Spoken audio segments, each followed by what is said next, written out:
ओम नमो भगवते वासुदेवाय।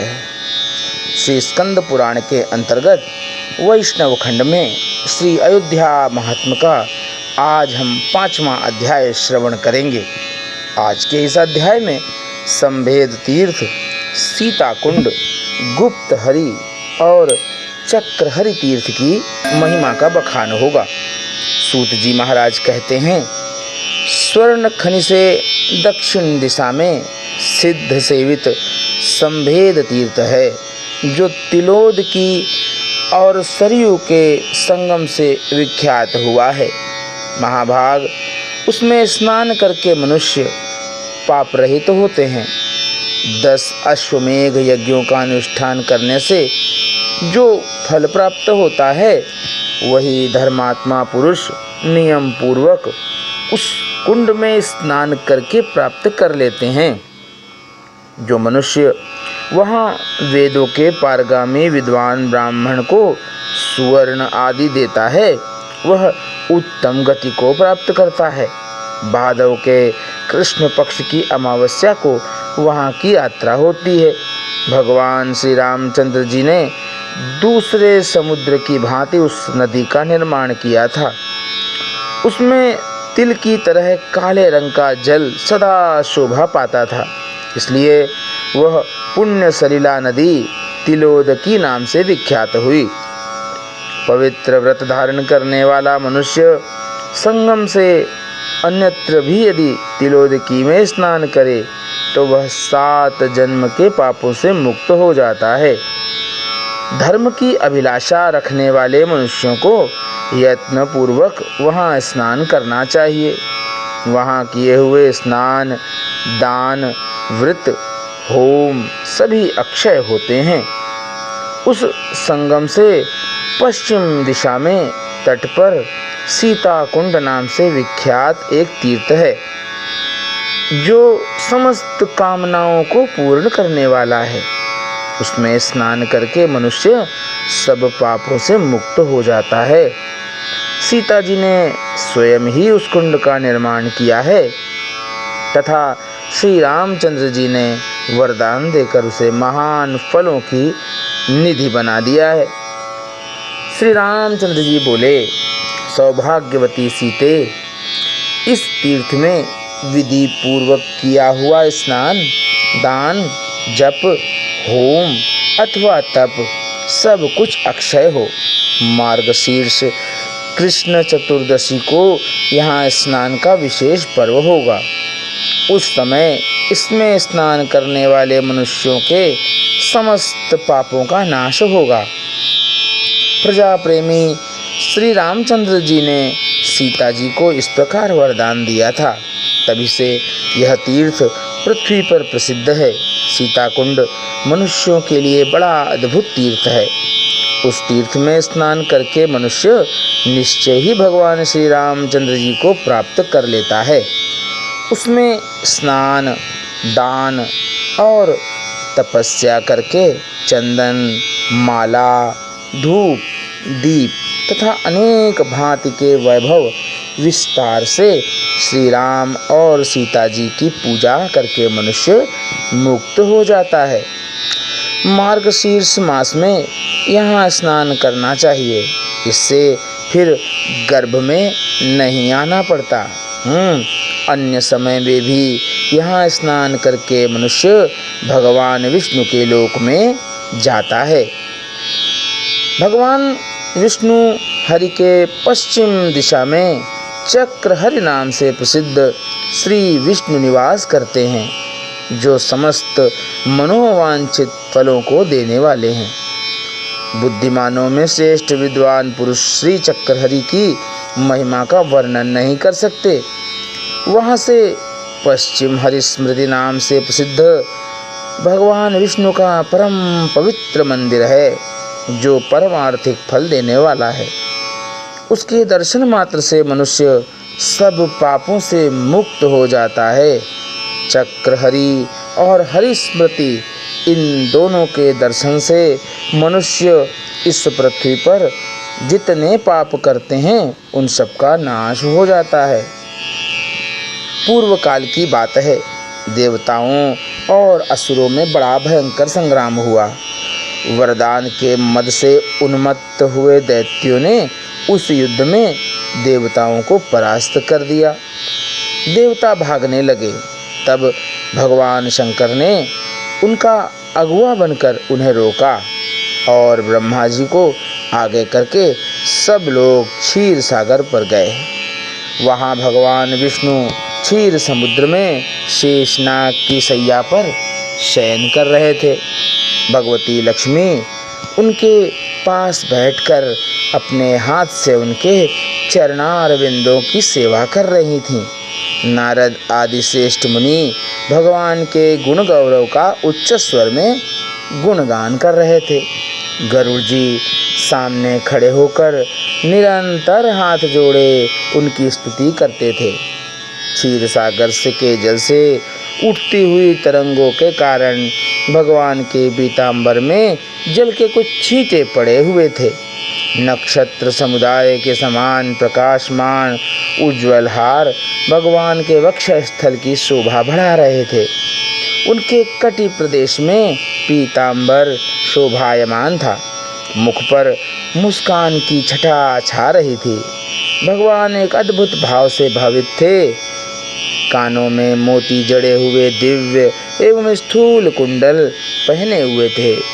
श्वेत द्वीप की स्वच्छ रत्नमयी लता सी भगवान ने धारण कर रखी थी।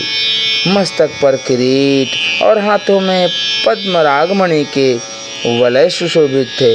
भगवान शंकर ने विनीत भाव से संपूर्ण देवताओं के साथ उस समय भगवान की शरण ली और एकाग्र चित्त होकर उनका स्तवन किया। भगवान शिव बोले, जो संसार समुद्र से तारने वाले और गरुड़ जी को सुख देने वाले हैं, घनीभूत मोहांधकार का निवारण करने के लिए चंद्र स्वरूप हैं, उन भगवान श्री हरि को मेरा नमस्कार है। जहाँ ज्ञानमयी मणि की प्रज्वलित शिखा प्रकाशित होती है तथा जो चित्त में भगवत सत्संग रूपी सुधा की वर्षा करने वाली चंद्रिका के तुल्य हैं, मानस के उद्यान में जो प्रवाहित होती है, उस भगवत भक्ति रूपी मंदाकिनी की मैं शरण लेता हूँ। वह लीला पूर्वक उत्साह शक्ति को जागृत करने वाली तथा संपूर्ण जगत में व्याप्त है, सात्विक भावों की पूर्व कोटि है, उसे ही वैष्णवी शक्ति कहते हैं। हवा से हिलते हुए कमल दल के पर्व के भीतर रहने वाले पतनशील जंतुओं की भांति पतन के गर्त में गिरने वाले प्राणियों को स्थिरता देने वाली एकमात्र श्री हरि की स्मृति ही है। हृदय कमल की कलिका को विकसित करने वाली ज्ञान रूपी किरणमालाओं से मंडित सूर्य स्वरूप आप भगवान को मेरा बारंबार नमस्कार है। योगियों की एकमात्र गति आप संयमशील श्री हरि को मेरा नमस्कार है। तेज और अंधकार दोनों से परे विराजमान आप परमेश्वर को मेरा नमस्कार है। आप यज्ञ स्वरूप भविष्य के उपभोक्ता तथा ऋक यजु एवं सामवेद स्वरूप हैं, आपको मेरा नमस्कार है। भगवती सरस्वती के द्वारा गाए जाने वाले दिव्य सद्गुणों से विभूषित आप भगवान विष्णु को मेरा नमस्कार है। आप शांत स्वरूप धर्म के निधि क्षेत्रज्ञ एवं अमृत आत्मा हैं, आपको मेरा नमस्कार है। आप साधक हैं, योग की प्रतिष्ठा हैं तथा जीव के एकमात्र हेतु हैं, आपको मेरा नमस्कार है। आप घोर स्वरूप माया की विधि तथा सहस्त्रों मस्तक वाले हैं, आपको मेरा नमस्कार है। आप योग निद्रा स्वरूप होकर शयन करते और अपने नाभि कमल से उत्पन्न संसार की सृष्टि रचते हैं, आपको मेरा नमस्कार है। आप जल स्वरूप एवं संसार की स्थिति के कारण हैं, आपको मेरा नमस्कार है। आपके कार्यों द्वारा आपकी शक्ति का अनुमान होता है। आप महाबली, सबके जीवन और परमात्मा हैं। आपको मेरा नमस्कार है। समस्त भूतों के रक्षक और प्राण आप ही हैं। आप ही विश्व तथा उसके सृष्टा ब्रह्मा हैं। आपको मेरा नमस्कार है। आप नृसिंह शरीर धारण करके दर्प युक्त हो दैत्य का संहार करने वाले हैं। आपको मेरा नमस्कार है। आप ही सबके पराक्रम हैं। आपका हृदय अनंत है। आप संपूर्ण संसार के भाव को ग्रहण करने वाले हैं। आपको मेरा नमस्कार है। आप संसार के कारणभूत अज्ञान रूपी घोर अंधकार का नाश करने वाले हैं। आपका धाम अचिंत्य है। आपको मेरा नमस्कार है। आप गूढ़ रूप से स्थित तथा अत्यंत उद्वेग कारक रुद्र हैं। आपको मेरा नमस्कार है। आप शांत हैं। जहाँ समस्त उर्मियाँ शांत हो जाती हैं, ऐसे कैवल्य पद को देने वाले, संपूर्ण भाव पदार्थों से परे तथा सर्वमय हैं।